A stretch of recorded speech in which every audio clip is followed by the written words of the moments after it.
दोस्तों, आज की यह कहानी जो मैं आपको सुनाने जा रहा हूं, ये कहानी बहुत ही ज्ञानवर्धक कहानी है। जो लोग इस कहानी को पूरे मन से और दिल से सुनते हैं, उसके घर में कभी भी कोई क्लेश उत्पन्न नहीं होगा।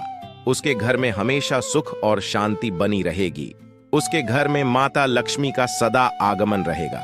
आपने सुना होगा कि जिसके घर में रोज झगड़े होते हैं, रोज क्लेश होते हैं, उस घर में बरकत नहीं होती, उस घर में कभी माता लक्ष्मी का आगमन नहीं होता।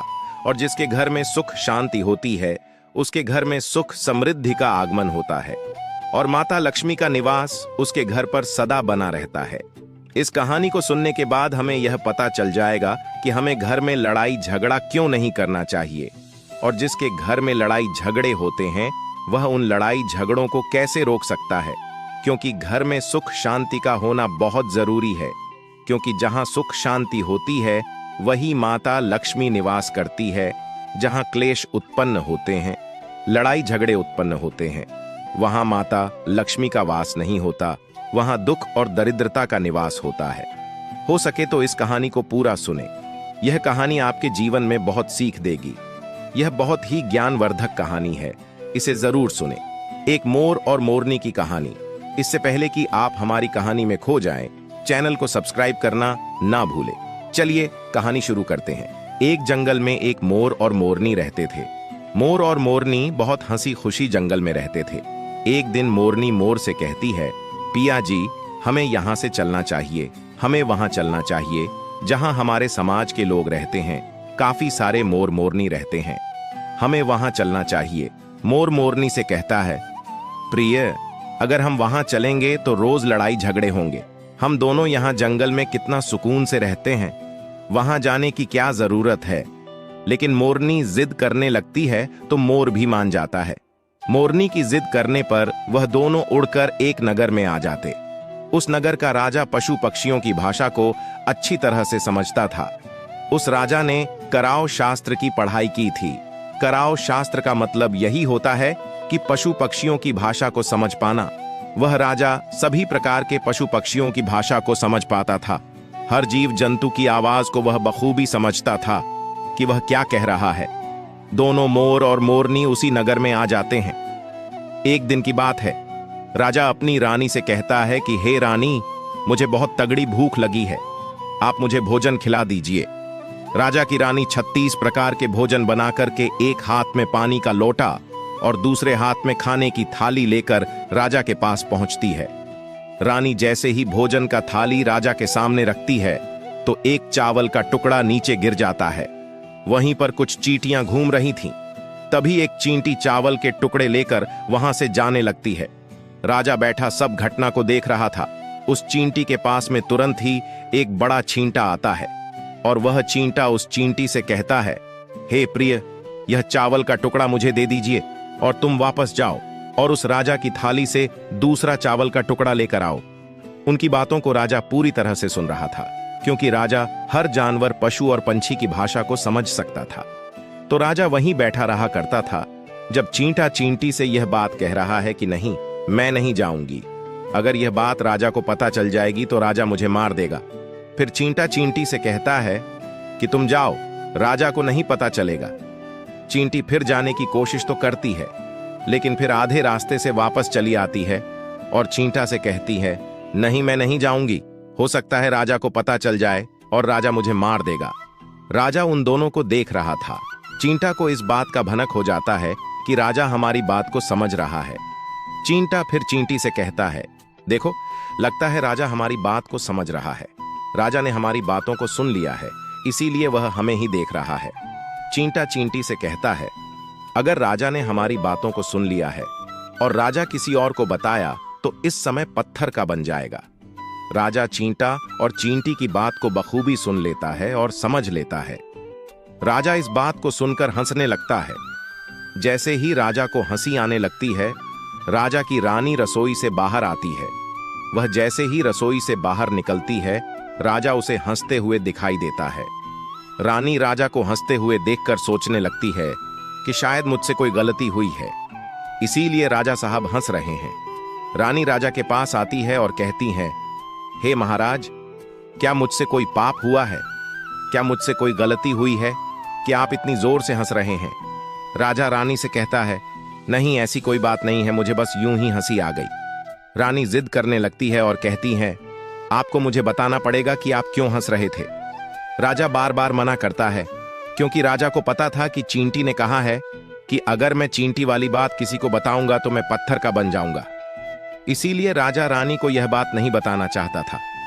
लेकिन रानी बार बार जिद करती हैं और कहती हैं, आपको मुझे बताना ही पड़ेगा कि आप क्यों हंस रहे थे।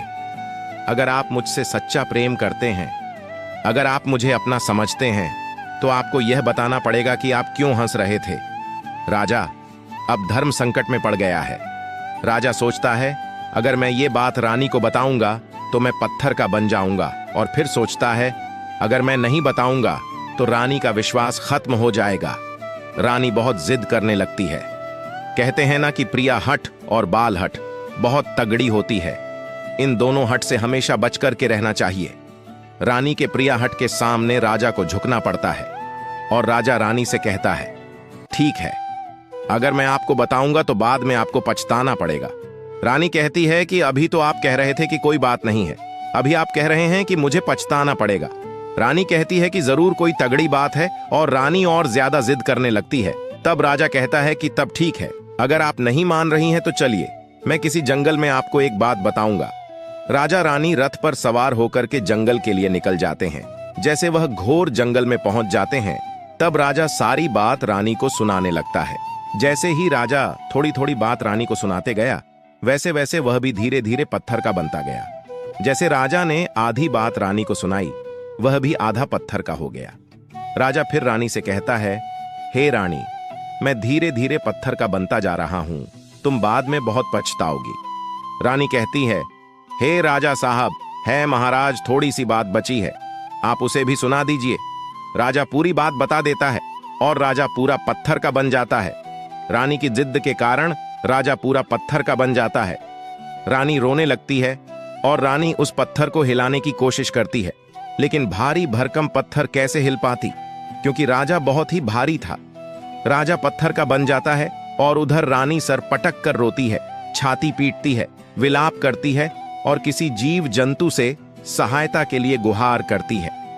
इन सब कहानी को मोर और मोरनी बखूबी देख रहे थे, अपनी आंखों से देख रहे थे। रानी के विलाप को देखकर मोर मोरनी को दया आ जाती है।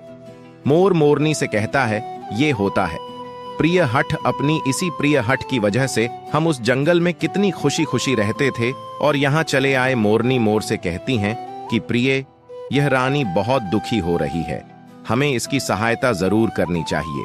यह इतना विलाप कर रही है, इसकी ज्यादा तो सहायता हम नहीं कर सकते, लेकिन कम से कम इसको धीरज तो दे ही सकते हैं, यानी उसको विश्वास तो हम दिला ही सकते हैं। यही सोचकर मोर और मोरनी जाकर के रानी से कहते हैं कि रानी साहिबा, जो हुआ वह तो गलत हुआ, लेकिन आप जरा धीरज रखिए, अपने आप को थोड़ा संभालिए, आपके पीछे पूरा राज्य है। राजा तो पत्थर का हो चुका है, अब आपको आपके राज्य का कारोबार आपको ही संभालना है।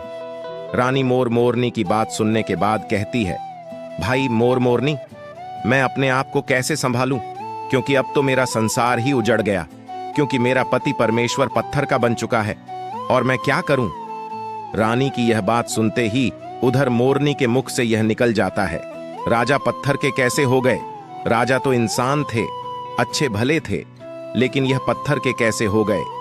रानी वही बात बताने लगती हैं जो राजा ने चींटी वाली बात रानी को बताई थी। रानी वही बात मोर और मोरनी को बताने लगती है और रानी भी धीरे धीरे करके पत्थर की बन जाती है। और जब रानी पत्थर की हो जाती है और राजा तो पत्थर का हो ही चुका था, जब दोनों पत्थर के हो जाते हैं, उधर मोर मोरनी को चिंता सताने लगती है। उधर मोर और मोरनी बहुत दुखी हो जाते हैं। मोर मोरनी को यह चिंता सताने लगती है कि यह विपत्ति हमारे ऊपर भी आ सकती है, क्योंकि राजा भी उसी चींटी वाली बात से पत्थर का हो चुका है और रानी भी उसी चींटी वाली बात से पत्थर की हो चुकी है। मोर मोरनी से कहता है, हम पर भी खतरा मंडरा रहा है, क्योंकि तुम स्त्रियों से कोई भी बात छिपती नहीं है। मोरनी मोर से कहती है, पिया जी, यहां से हम दूर चले क्या? मोर मोरनी से कहता है, हे बेवकूफ, दूर जाने से क्या फायदा है? यह संकट तो धरती के किसी भी कोने में हमारा पीछा नहीं छोड़ेगा, यह खतरा तो हमेशा हमारे ऊपर मंडराते रहेगा। अगर जाने अनजाने में यह हमारे मुख से निकल गई तो हम भी पत्थर का बन जाएंगे। इसी बात को लेकर मोर और मोरनी बहुत दुखी हो जाते हैं, बहुत चिंतित हो जाते हैं। रात दिन उनको यह दुख खाया जाता है। यह सोचकर वह ना भोजन करते हैं और ना चैन से सोते। बस रात दिन उनको यही दुख सताती है, यही टेंशन रहती है कि यह बात उनके मुख से निकल ना जाए। यदि हमारे मुख से यह बात भूल कर भी निकल गई तो दोनों पति पत्नी पत्थर के बन जाएंगे।